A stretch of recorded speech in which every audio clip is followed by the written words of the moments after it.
beginning, before Canada existed, there were native people living here. There were Eskimos up north, buffalo hunters in the plains, West Coast Indians in the west coast, and woodland Indians in the east. The first white people came in year 999. They were the Vikings. They came from Greenland and went to Newfoundland. The Vikings only stayed 3 years because of the trouble with the natives. The first white child to be born in Canada was a Viking boy called Snorri. Next came a bunch of explorers. John Cabot from England in 1407, Jacques Cartier in 1534, and later Samuel de Champlain from France in 1603. Samuel de Champlain built a habitation and stayed there. Soon after the explorers came, the fur trade began. The natives traded animal furs for stuff from the whites, such as pots, pans, and knives. Next came Maisonneuve, who brought some missionaries. They wanted to tell the natives about Jesus. When they got to Quebec, the governor was shocked. "Don't go too far, the Iroquois will attack," he warned. But the missionaries didn't listen. They would go even if every tree turned into an Iroquois. In 1649, more missionaries came and went all the way to the Huron Indians. The Hurons were friendly and liked to hear the missionaries, but the Iroquois were jealous and attacked and burnt the Huron villages and killed the missionaries. No one dared to trade with the French after this. The Iroquois kept on attacking the French, and finally the French sent an army to defend the French camps.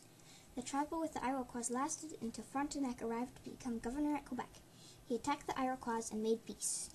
Because of the peace, more people began to come from France to live there. They called the place New France. The new settlers lived there by water and traveled by boat.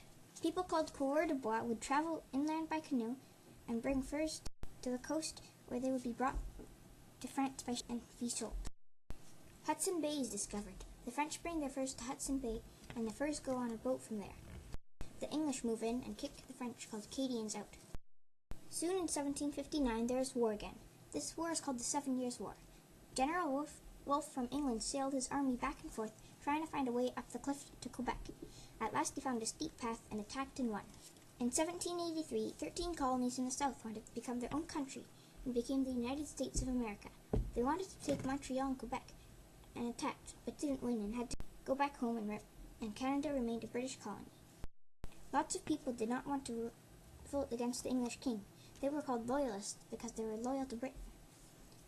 The Americans were not nice to them, and they moved up to Canada. There were many people living in Quebec. Some were French-speaking and some were English-speaking. The British government divided it in two: Upper Canada, English-speaking, which we now call Ontario, and Lower Canada, French-speaking, which we now call Quebec. Alexander Mackenzie crosses Canada for the first time in history.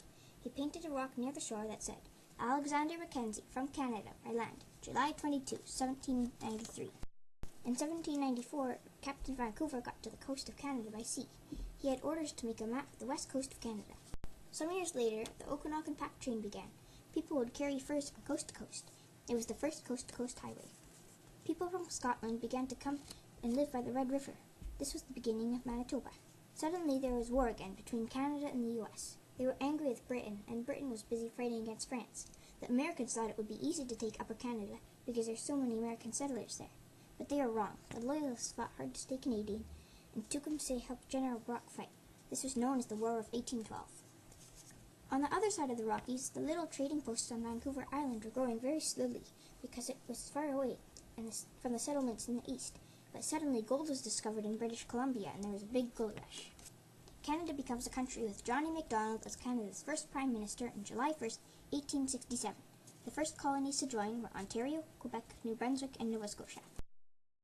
Next, Manitoba joins in 1870. Then British Columbia joins with the promise of a cross-Canada railway in 1871.